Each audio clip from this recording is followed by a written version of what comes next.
Welcome to the Slade Ham experiment. I'm your host, Slade Ham. That was very exuberant.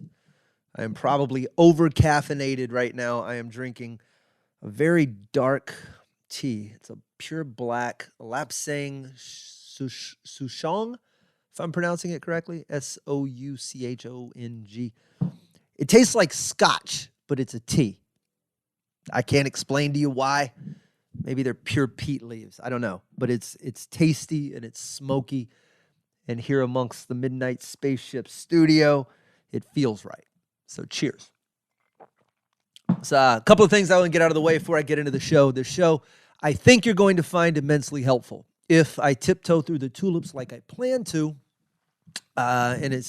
Sometimes I do this show more for my own benefit than anyone else's. I assume every one of these episodes is going to be watched by nobody, and mainly it's a reason for me to talk my way through my own stuff. So forgive the self-indulgence this episode. Perhaps you will find some of it important. I have been slowly reintroducing myself to the world of social media. I took a very long absence, about a year of complete offness, and I have reintegrated myself a little bit out of necessity. I have some projects coming up that will require it, and I find it important to figure out. It's an inevitability. You can't not be on it, especially if you're in entertainment. So if I'm going to be forced to operate a vehicle, I would like to learn how to drive it. And life is full of noise. Almost everything we're up against right now is noise, a competition for our eyeballs, not our actual eyeballs. Nobody wants, not like we fell asleep at a hostel in Mexico, but I mean like your attention. 80% of your effort and energy is probably wasted.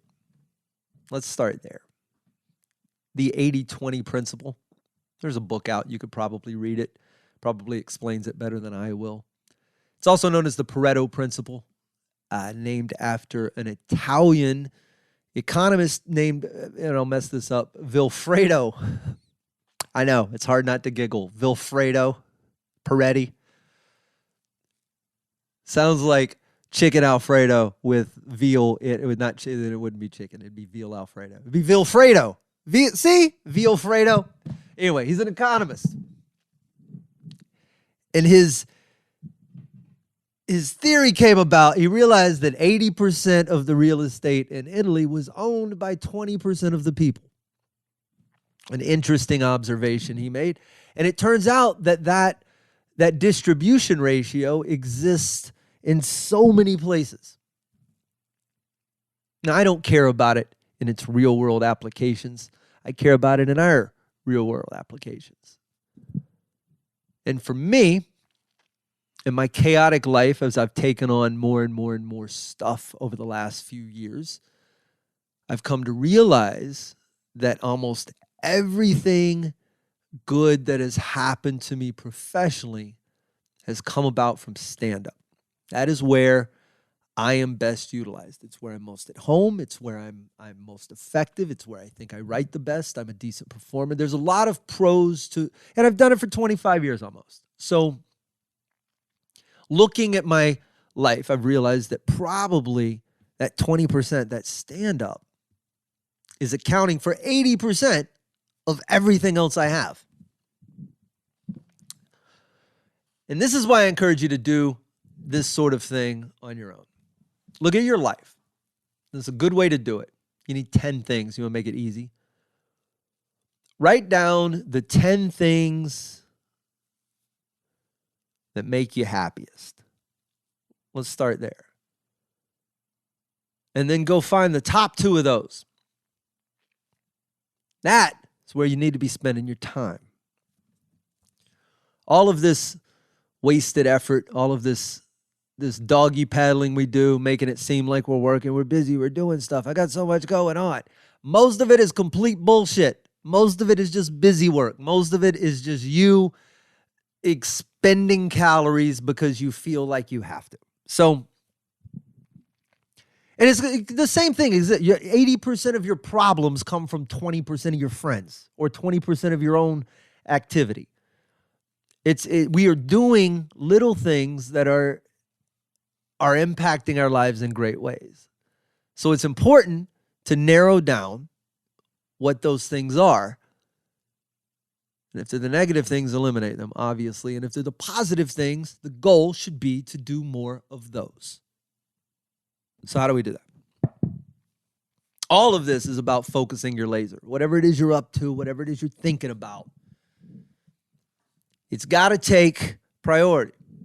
You can't be wasting 80% of your effort if you're going to make something great. This year, for me, I've done a lot of stuff over the last few years. I've worked on a lot of projects.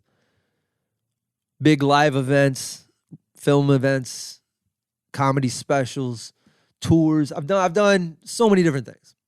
I had a honey company.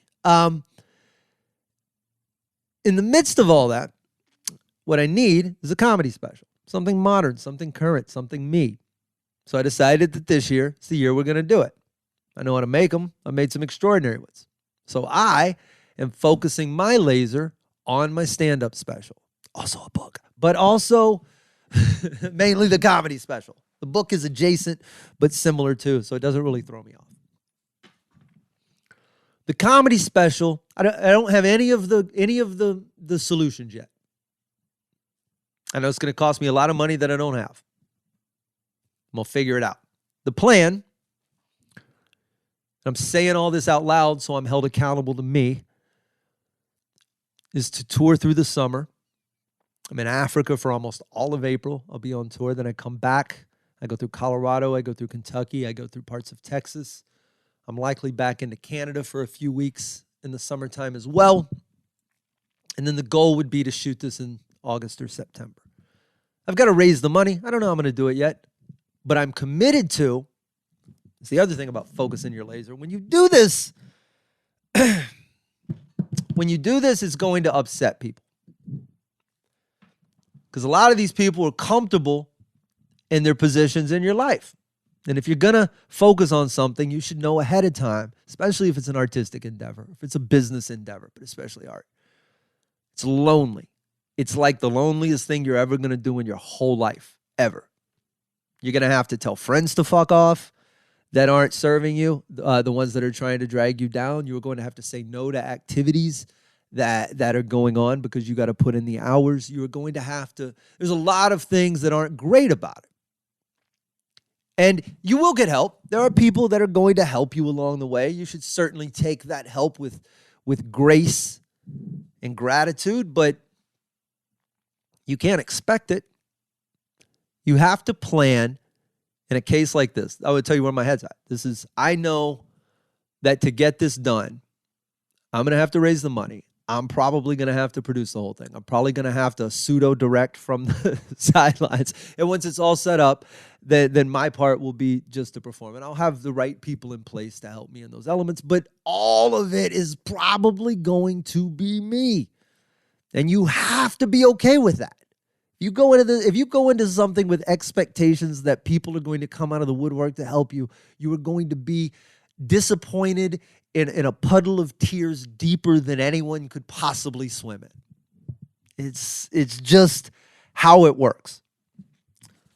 I want to do this, but I got so much other stuff I got to do. I got to focus on this, and I got my real job, and I got to pay my bills, and I got to raise kids, and I can't put all that time into something. Okay, sure.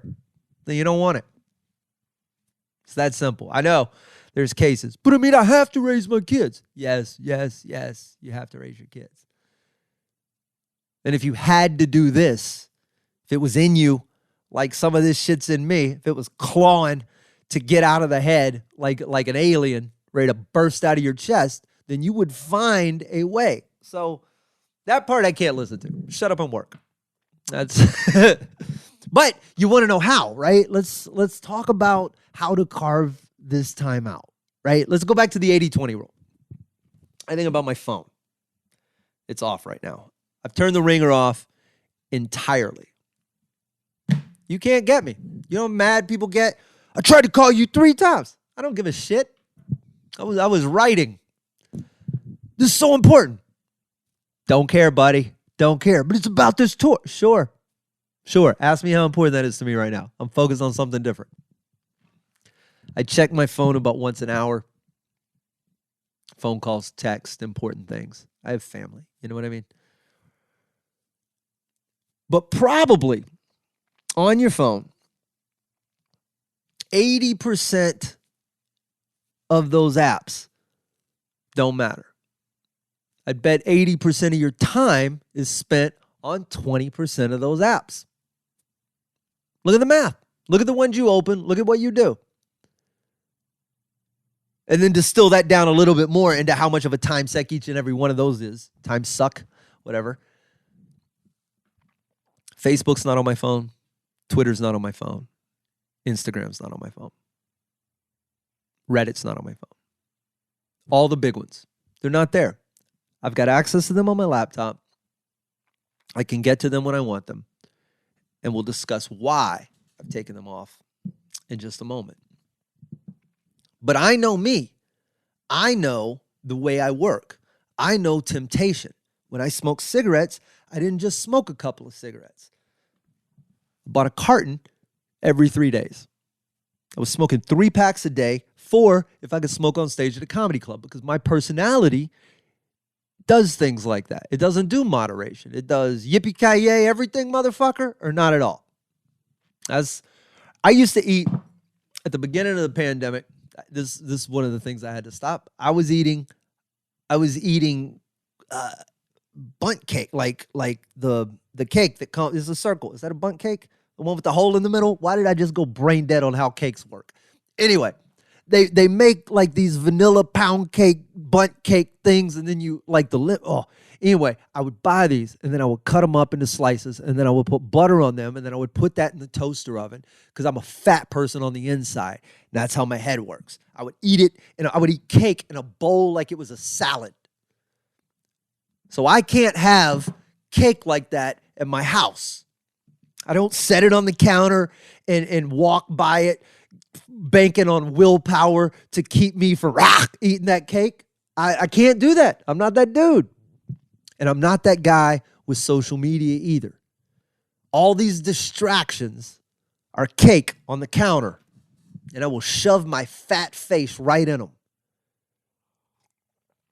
You can try an app that measures your screen time, and every week you can check and see if you did better. But what you're going to find is that the amount of time you probably spend on those apps accumulates. A lot of that Facebook scrolling time or Instagram scrolling time accumulates. Not only is it negative, it's in the way of you trying to do stuff. Think about that time, if you bundled it all up, that 30 minutes you spent on the couch, and how deep into an art project you could be if you weren't doing that. It's noise, all of it.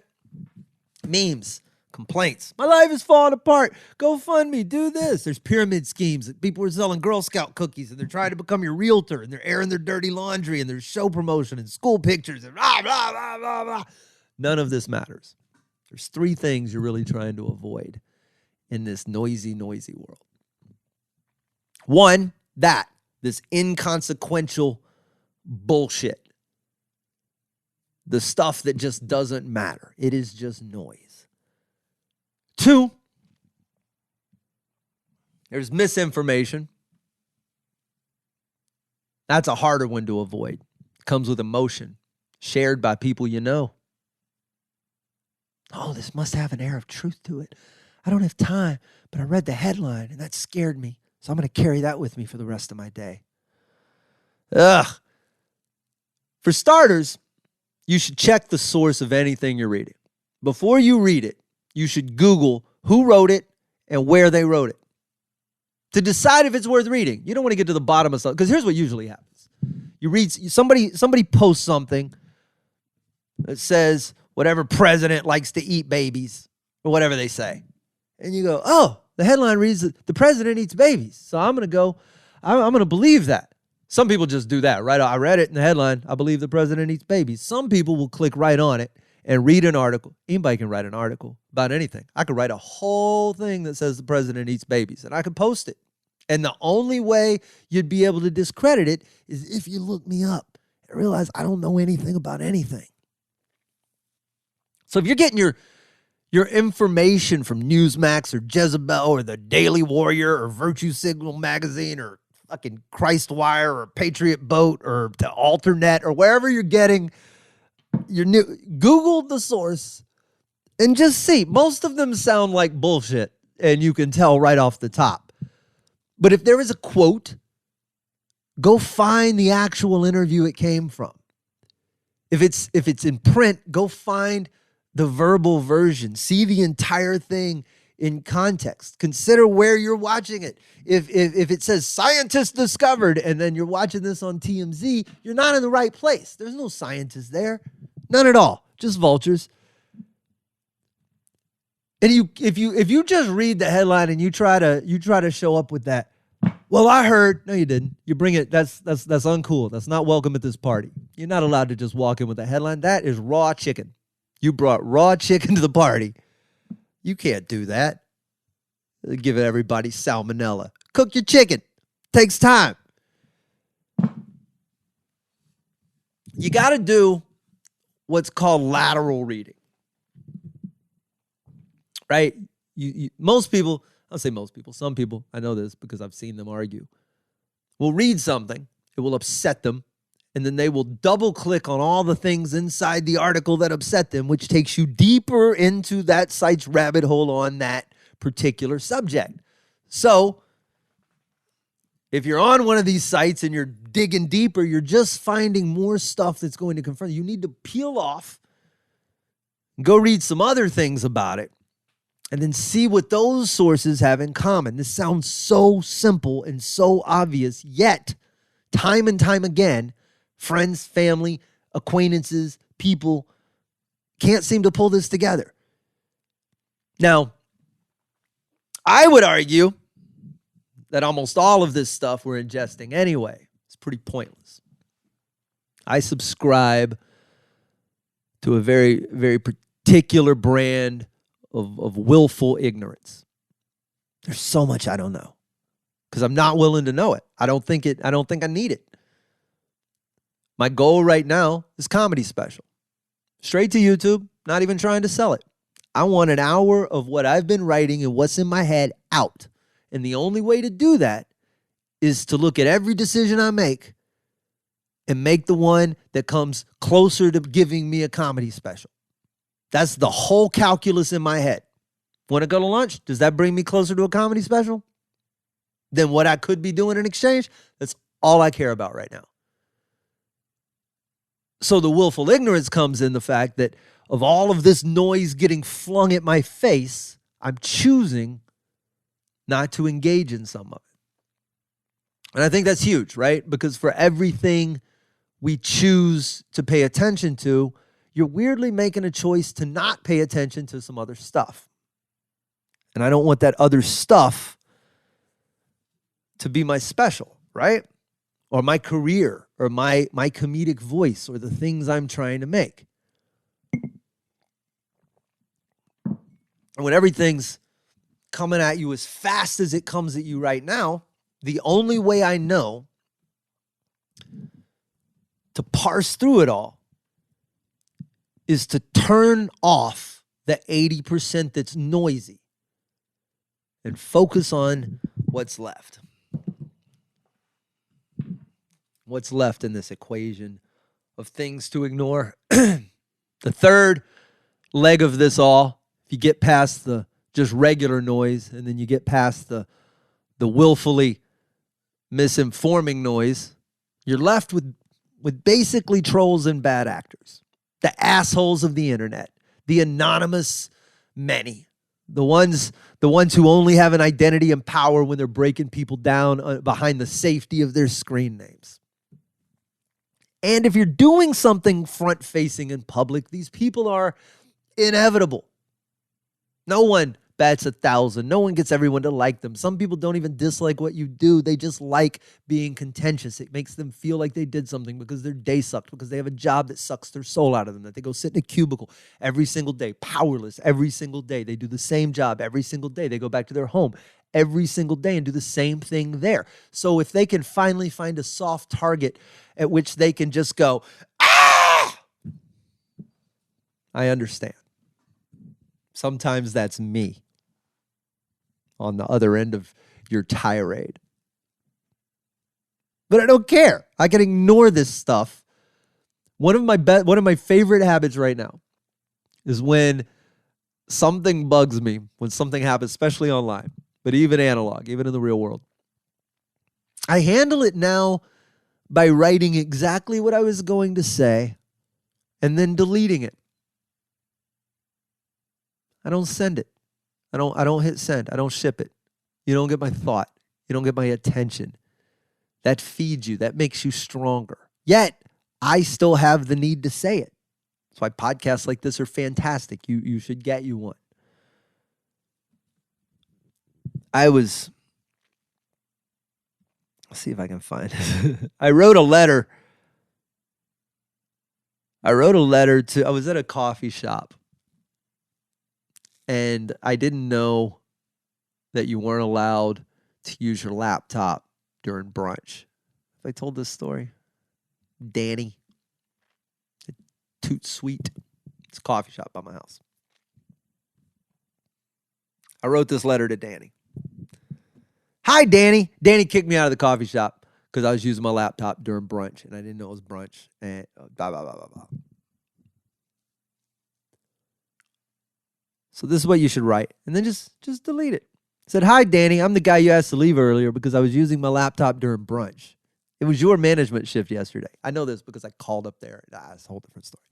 I say management, Danny, but you might own the place. I have no idea. I probably drop $100 a month in there, which is like 16 coffees and 1 macaroon.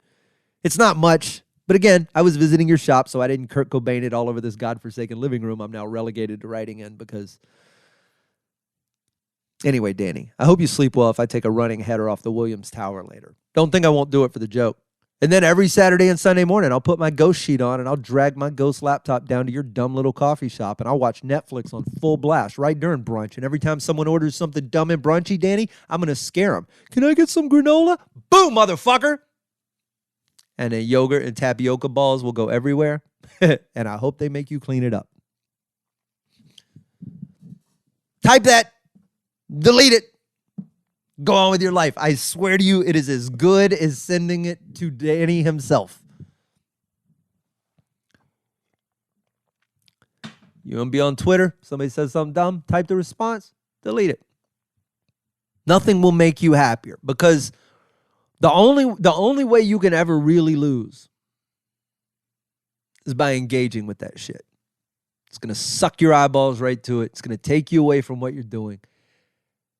My brother arm wrestles, not professionally. I don't even know how he's good at it. He's great at it. He's never lost. I've never seen him lose. He's not huge by any means, regular dude. But whatever he does, whatever his technique is, I've watched him drop bodybuilders, and it's amazing. He told a story. He was playing poker one night, some golf club. They're all a bunch of people in the room, different backgrounds, this and that. There's a Navy SEAL. It's one of the groups. My brother and them are all kind of jaw-jacking and says, hey, I'll arm wrestle for the tab at the table. He goes, I'll arm wrestle anybody you want. And they go, what about him? They point to the Navy SEAL or the Marine or whatever he was, this animal. And he goes, sure. And the SEAL took a look around that room and said no. Not because he wasn't going to win. I'm sure, certainly, that this Navy SEAL would have broken my brother's fucking arm. You know, my brother's. But the SEAL made an assessment. If you think about it, it's pretty clever. If he wins, yippee-ki-yay, he wins. Story's over. No big deal. But what if he loses? What if he loses? If my brother wins, he's going to tell that story for the rest of his life. That was the day he beat the Navy SEAL in an arm wrestling contest. But if that SEAL loses, that SEAL wins, he's not going to tell that story. That's just another dude he beat in arm wrestling. As Karate Kid would teach you in the fine series Cobra Kai, the only way to win a fight is to not be there. Or some shit like that. Or not be there. Whatever. My point is, there are things worth ignoring. And the only way I know how to ignore them, I have thrown myself into the depths of social, and I have sucked it up, and I have decided against full immersion. I'm coming back, but I'm coming back with purpose occasionally, hopefully with the intention of encouraging you to participate and work on your own stuff. Maybe we can do some of this together. I am not eager to get into the fray, but I am eager to make some cool shit. So if you want to get a hold of me, do so in the comments. Like I said, social's off. I don't check it. I don't pay attention. I don't care. They're probably, if you're throwing me messages or leaving things like that, it's lost in the void.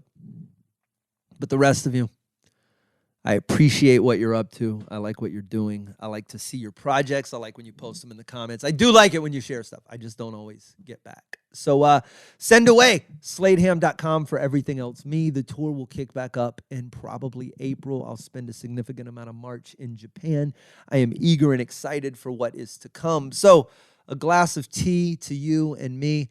And whatever may come in 2023. That was not supposed to rhyme, but it did. You guys are fantastic.